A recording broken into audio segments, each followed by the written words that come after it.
The missile is already in the air. Imagine you are sitting in the cockpit of a multi-million-dollar fighter jet, cruising at 30,000 feet. The sky is a perfect, endless blue. Then without warning, the cockpit erupts in a frantic, high-pitched scream. Your radar warning receiver is flashing red. A surface-to-air missile has locked onto your signature and is currently screaming toward you at 3 times the speed of sound. You have less than 10 seconds before impact. In this terrifying moment, does your engine speed actually matter, or is your aircraft already dead? The answer depends entirely on what kind of missile is chasing you and how well you can trick its mechanical brain. Most people think escaping a missile is about pulling a wild stunt or outrunning the explosion, but in modern warfare, survival is a high-stakes game of hide-and-seek played with physics and light. To understand how a plane survives, you first have to understand how the missile sees. A missile is not magic, it is a hunter, and every hunter needs senses. We can generally break these into 2 main categories: heat-seeking missiles and radar-guided missiles. Heat-seekers are passive hunters. They don't send out a signal, they simply look for the intense infrared energy coming off your engines. They're like predators tracking the scent of a campfire in the middle of a dark forest. On the other hand, radar-guided missiles are active or semi-active. They use radio waves to bounce energy off the aircraft's metal skin, tracking that reflection back to the source. If a heat seeker is a bloodhound following a scent, a radar missile is a hunter using a powerful flashlight in a dark room. Escaping the missile is not always about outrunning it. It is about making that hunter chase the wrong thing entirely. Let's look at the most famous defense first. Flares. These are the primary tool for fooling heat-seeking missiles. When a pilot realizes an infrared missile is closing in, they deploy a sequence of magnesium-based flares. These aren't just fireworks. They are designed to burn at incredibly high temperatures, often hotter than the aircraft's own jet exhaust. Imagine the missile's seeker head is looking for the hottest thing in the sky. Suddenly, the aircraft throws out multiple fake suns that glow with an overwhelming intensity. The goal here is simple: confusion. The missile's seeker sees several hot targets instead of one. If the timing is right, the missile's logic processor will lock onto the flare instead of the engine. As the aircraft pulls a hard turn to separate itself from the decoy, the missile follows the brightest heat source, flying harmlessly into the empty sky while the jet escapes into the clouds. However, flares only work against one type of missile.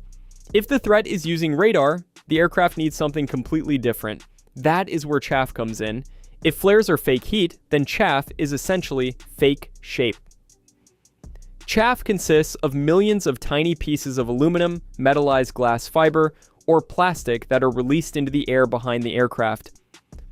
When these materials hit the slipstream, they create a massive shimmering cloud that reflects radar energy. To a radar-guided missile, that tiny cloud of metal suddenly looks like a giant, solid object, sometimes appearing even larger than the airplane itself. It is the ultimate visual distraction for a machine. Imagine trying to follow a specific bird through a cloud of silver glitter. It's nearly impossible to keep your focus. The missile's radar becomes overwhelmed by the sudden clutter in the air, causing it to lose its lock on the actual aircraft. This gives the pilot a precious window of time to change direction and break the tracking loop.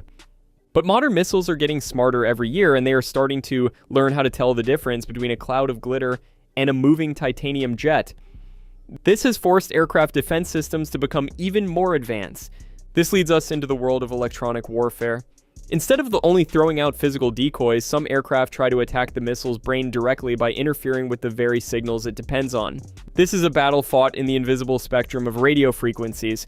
When an aircraft's sensors detect that a radar is tracking them, the onboard electronic warfare suite can begin to emit its own signals. This is called jamming. The aircraft might flood the enemy radar with noise, making it impossible for the missile to see anything at all, or it might use spoofing to send back a delayed signal that makes the aircraft appear to be in a different position than it actually is. Modern aircraft defense systems are integrated networks. They don't just use one trick. They combine radar warning receivers with electronic countermeasures to create a digital shield around the jet. It is a constant game of cat and mouse where the airplane tries to make the missile's target lock as unstable as possible. Then, there is the most futuristic defense of all, DIRCM, or Directed Infrared Countermeasures. This is the premium high-tech solution to the heat seeker problem.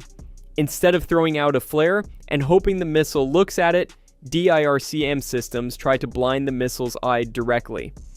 These systems usually consist of a small, fast-moving turret mounted on the fuselage.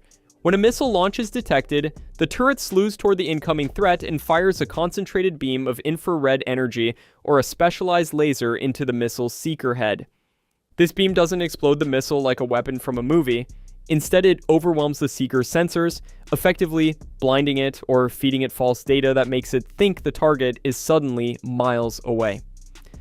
DIRCM is often used to protect high-value assets like heavy transport planes, helicopters, and VIP aircraft that might not be agile enough to perform massive maneuvers.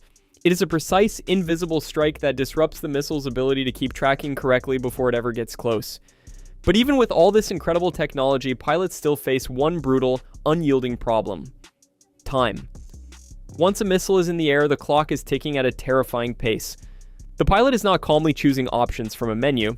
They are reacting to a machine that is screaming warnings at them while their body is being crushed by G-forces. The pilot must understand the threat type instantly. Is it a long-range radar threat or a short-range heat seeker? The aircraft's survival depends on detecting that threat early enough to do something about it. Defense is a layered process. It starts with the warning system, moves to the deployment of decoys, involves electronic disruption, and is finalized by the pilot's movement. If you wait too long to deploy flares, the missile is already too close to be fooled. If you deploy them too early, they might burn out before the missile arrives. The margin for error is measured in milliseconds.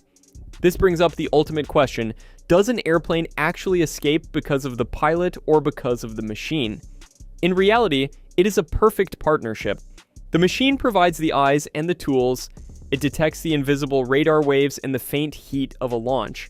The countermeasures provide the confusion, creating the fog of war that the missile must try to navigate. But the pilot still has to survive the moment. They have to fly the aircraft in a way that maximizes the effectiveness of those countermeasures. Technology gives the pilot options, but training allows them to use those options under the kind of pressure that most people can't even imagine. Survival is never a guarantee. Different missiles require different responses, and a mistaken identification can be fatal. In the sky, the machine and the human must act as one single defensive organism. However, the best defense actually happens long before a missile is ever fired. The most successful missile escape might be the one the viewer never sees because the pilot avoided the threat before the enemy could even pull the trigger. Modern aircraft survival is heavily focused on strategic planning. This involves choosing flight paths that stay out of range of known surface-to-air missile batteries, using high altitude to stay above the reach of smaller systems, or using the terrain, like mountains and valleys, to mask the aircraft from radar. Then, of course, there is stealth. By reducing the aircraft's radar cross-section and hiding its heat signature, engineers make it much harder for a missile to ever get a lock in the first place. If the hunter can't find the prey, it can't fire the weapon. Stealth intelligence and support from other electronic warfare aircraft create a bubble of safety that prevents the dramatic dogfights we see in movies. To summarize the entire process, you can look at it as a 4-part survival formula: detect, identify, confuse, and escape. First, the aircraft must detect the energy from the threat. Second, it must identify exactly what kind of seeker is looking at it. Third, it must confuse that seeker using flares, chaff, or electronic jamming. Finally, the aircraft must escape the area of the blast by moving away from the decoys and the projected path of the missile. An aircraft doesn't escape a missile by being invincible or by having a force field. It survives by being smarter and faster than the missile's ability to process reality.